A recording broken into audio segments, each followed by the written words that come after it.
हमारी उंगलियां ट्रिगर पर हैं। जी हाँ, ये किसका कहना है और किसके लिए ये कहा गया है, किससे कहा जा रहा है, ये पूरी तफसील आपको दिखाएंगे। आखिर कौन है जो ये कह रहा है कि हमारी उंगलियां ट्रिगर पर हैं, यानी हम पूरी तरीके से तैयार हैं, अगर ज़रा सा भी तब्दीली हुई तो हमारी बंदूकें चल जाएंगी। ये कहना किसका है और किस मुल्क के से कहा जा रहा है, ये पूरी तफसील आपको बताएंगे। आदाब, इस्तकबाल है आपका, सोशल मीडिया प्लेटफॉर्म देख रहे हैं आप, मैं हूं आपके साथ सना वारिस। हमारी उंगलियां ट्रिगर पर हैं, बंदूक पर हैं, बस सिर्फ और सिर्फ हम इस वक्त रुके हुए हैं बस, और एक आदेश का इंतज़ार कर रहे हैं, और सामने मुल्क जो मौजूद है उसको ये निशाने पर लेते हुए कहा जा रहा है कि अगर आपने ज़रा सी भी तब्दीली की, ज़रा सी भी हिमाकत की, तो इसका बदला लिया जाएगा और हमारी बंदूकें रुकने से मना ही नहीं करेंगी, यानी बंदूकें चल जाएंगी। ये कहना किसका है? ये कहना है ईरानी पासदाराने इनकलाब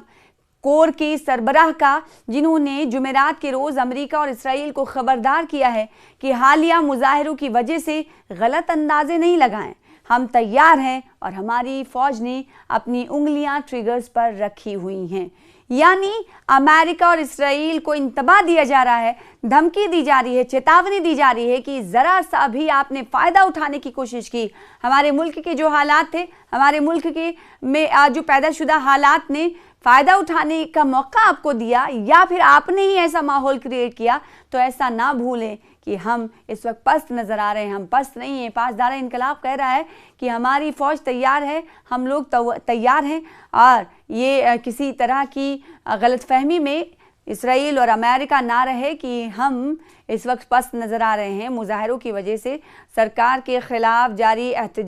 हुए एहतजाज की वजह से हमारी उंगलियां तैयार हैं, ट्रिगर्स पर रखी हुई हैं। हमें जैसे ही आदेश मिलेगा, अहकामात मिलेंगे, और जैसे ही आपने अगर कुछ तब्दीली अपने अमल में लाई, तो हमारे बंदूकें जो कि अभी ट्रिगर्स पर हमारी उंगलियां हैं, वो उंगलियां चल जाएंगी, ट्रिगर्स को दबा देंगी, यानी हम जंग की शुरुआत कर देंगे। ये बयान अमेरिकी सदर ट्रंप की तरफ से सामने आने वाले उन कई बयानात के बाद सामने आया है, जिसमें अमेरिकी सदर कहते हैं कि उन्होंने ईरान के खिलाफ फौजी कार्रवाई की ऑप्शन को अभी खुला रखा हुआ है। आपको याद होगा कि जब कई रोज़ा एहतजाज ईरान में हुआ, तो ईरान में एहतजाज का फ़ायदा, या फिर यूं कहें जैसा कि ईरान ने इल्ज़ाम लगाया है कि ईरान की जो पैदाशुदा हालात हैं उनके लिए ज़िम्मेदार अमेरिका और इसराइल है। उसके बाद डोनाल्ड ट्रंप की तरफ से वक्तन फ़वक्तन कहा गया कि हमारी फ़ौज तैयार है, मदद आ रही है, और हम ईरान के अवाम के साथ हैं, और इस तरह की जो तानाशाही ईरान की सरकार की तरफ से चल रही है उसे बर्दाश्त नहीं करेगा अमेरिका। तो इन तमाम बयानात के बाद पासदाराने इनकलाब कोर के सरबराह का ये बयान कहीं ना कहीं अपने आप में अहमियत का हामिल है, कि ये कहना कि हम तैयार हैं, और उस तरह के बयान जैसा कि अमेरिका वक्तन फ़वक्तन देता रहा, जिसमें अमेरिका ने यह भी इशारा दिया था कि ईरान ये ना समझे कि हमारी फ़ौजी कार्रवाई जो हम करना चाह रहे थे, जिस तरह की मुखालिफत चल रही थी, जिस तरह के से अमेरिका ने इल्ज़ाम लगाया था कि ईरान अपने लोगों को मार रहा है, अपने एहतजाजी मुजाहिरीन पर, प्रदर्शनकारियों पर जुल्म ढा रहा है, तो उस वक्त जहां हमने देखा था कि राष्ट्रपति डोनाल्ड ट्रंप की तरफ से कहा गया था कि ईरान के लोगों को सामने रखकर कि मदद आ रही है, उसके बाद डोनाल्ड ट्रंप ने यह भी कहा था कि हमने फौजी ऑप्शन को खुला रखा है। यानी ईरान ये नहीं माने कि भले ही उसके यहाँ पुरतशद्दुद मुजाहरे ख़त्म हो गए हों, एहतजाजी मुजाहिरीन शांत हो गए हों, अब ताकत की वजह से ये इल्ज़ाम लगा रहा था अमेरिका कि ताकत के बलबूते ईरान ने अपने अवाम को चुप रखने की कोशिश के तौर पर इस अमल को दिखाया। जब वहाँ पर मुजाहरे शांत हो गए, एहतजाजी मुजाहरे ख़त्म हो गए, हालात धीरे धीरे मामूल पर आने लगे, उस वक्त डोनाल्ड ट्रंप ने कहा था कि हम फ़ौजी ऑपरेशन भेज रहे हैं, मदद का इंतज़ार कीजिए ईरान के अवाम से मुखातिब होकर। लेकिन उसके बाद हमने देखा जब हालात मामूल पर लौटने लगे, तब भी डोनाल्ड ट्रंप ने कहा कि ऐसा मत समझे ईरान कि हमने फ़ौजी कार्रवाई के ऑप्शन को बंद कर दिया है, बल्कि हमारे फ़ौजी कार्रवाई का ऑप्शन जो है हमारा, वो अभी भी खुला हुआ है। उनका ये बयान जून 2025 में 12 रोज़ा जंग के बाद बार बार दिए। आप दाउस में भी ये बयान डोनाल्ड ट्रंप ने सामने आया है। पिछले दिनों हमने देखा था कि 28 दिसंबर से ईरान में शुरू होने वाले मुजाहिरों के दौरान भी सदर ट्रंप ने कई बार ईरान के खिलाफ फौजी कार्रवाई की धमकियां दी थी, इंतबा दिया था। और जुमेरात के रोज़ पासदारान इनकलाब के सरबराह जनरल मोहम्मद पाकपुर ने भी इंतबाही बयान में यानी चैलेंज करते हुए कहा है कि इसराइल और अमेरिका गलत अंदाजे ना लगाए, उन्हें अब 12 रोज़ा जंग के बाद ज़्यादा दर्दनाक और अफसोसनाक सूरत हाल का सामना करना पड़ेगा। कमांडर ने कहा कि पासदारान कोर ने अपनी उंगलियां ट्रिगर्स पर टिका रखी हैं और ईरान पहले से ज़्यादा मुअस्सिर जवाब देने के लिए तैयार है। यानी आप ये समझें कि ईरान ये कह रहा है कि हमारे यहाँ भले ही एहतजाजी मुजाहरे जारी रहे हों, भले ही हमारे यहाँ हालात ख़राब रहे हों, जिसका फ़ायदा अमेरिका ने उठाने की कोशिश की, तो ईरान ये ना समझे कि इस वक्त जो हालात हैं वो उसने जो ख़राब किए अब वो ईरान चुप बैठ गया है। ईरान चुप नहीं, ईरान कह रहा है कि हम पहले से ज़्यादा तेज़ आवाज़ में, पहले से ज़्यादा तेज़ अंदाज में, पहले से ज़्यादा मुअस्सिर जवाब देने के लिए तैयार है।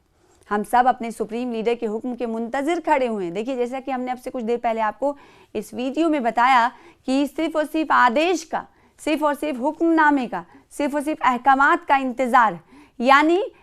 ईरान की फ़ौज ये कह रही है कि हम तैयार हैं, हमारी उंगलियां ट्रिगर पर हैं। अमेरिका, इसराइल इस बात की हिमाकत ना करे और ये ना सोचे कि हम चुप हो गए, बल्कि हमारी उंगलियां ट्रिगर्स पर मौजूद हैं। सिर्फ और सिर्फ हम सुप्रीम लीडर आयतुल्लाह खामनेई मैं लेबनान के कोला एरिया में हूं और आप देख सकते हैं कितनी तबाही हुई है। कमांडर का ये बयान ईरान के सरकारी टीवी से जुमेरात के रोज ईरान के कौमी दिन के सिलसिले में नशर किया गया। हालिया हंगामों के दौरान भी मुजाहिरीन को कंट्रोल करने में पासदारान इनकलाब का किरदार कलीदी रहा है। इन हंगामों के दौरान ईरान के सरकारी मीडिया के मुताबिक 3117 अफराद हलाक हुए हैं, और जबकि अलग अलग आंकड़े सामने आ रहे हैं, लेकिन ईरान के सरकारी मीडिया ने कहा है कि 3000 से ज़्यादा हलाकतें हुई हैं जब एहतजाजी मुजाहरा चल रहा था। पासदारान इनकलाब पर अमेरिका, कनाडा और ऑस्ट्रेलिया समेत कई अमरीकी इत्तेहादी मुल्कों ने पाबंदियां लगा रखी हैं। इन ममालिक में बरतानिया और यूरोपीय यूनियन के रुकन मुल्क भी शामिल हैं। तो आप ये अंदाज़ा लगा सकते हैं कि कुछ वक्त पहले 28 दिसंबर में जब मुजाहरे पुरतशद्दुद हो गए, तो उस वक्त हमने देखा कि पूरे हालात को सेटल करने के लिए, पूरे हालात को काबू में करने के लिए, पूरे हालात को पुरतशद्दुद मुजाहरों से बचाने के लिए ताकत का इस्तेमाल हुकूमत की तरफ से किया गया था, जिसके बाद ये कहा जाने लगा कि तानाशाही कर रहे हैं Ayatollah Khamenei, supreme leader of Iran. लेकिन उसके बाद ये कहा गया ईरान की तरफ से कि अमेरिका और इसराइल ने इस तरह के मुजाहिरीन को भेजा है। मुसाद के कई एजेंट्स यहाँ पर मिले हैं, कई तरह से इसराइल के एजेंट मिले हैं जिन्हें फांसी देने की बात भी उस वक्त की गई थी, जिसके बाद हमने देखा कि ह्यूमैनिटेरियन ऑर्गेनाइजेशन जो है उनकी तरफ से कहा गया कि ईरान अगर ऐसा करता है तो उसके खिलाफ हम ना सिर्फ मजम्मत करेंगे बल्कि कार्रवाई के लिए भी देशों से हम बात करेंगे। उसके बाद हमने देखा कि ईरान ने कहा कि उसने ऐसा कभी नहीं सोचा था और कभी नहीं चाहा था कि जो मुल्क मुखालिफ सरगर्मियों में शामिल रहेंगे और जो किसी तरह के एजेंट मुखबिर का काम करेंगे उन्हें वो फांसी देगा। इस तरह का बयान हमने वज़ीर ख़ारजा मसूद पेज़ेश्कियान की तरफ से देखा गया था। इस वक्त ईरान में हालात मामूल पर हैं, तो हालात जहाँ मामूल पर हैं, जहाँ एहतजाजी मुजाहरा पूरी तरीके से ख़त्म हो गया है, तो दूसरी तरफ वो ईरान की फ़ौज दूसरे देशों को इंतबा दे रही है कि आप ये मत सोचें कि हम खामोश हैं,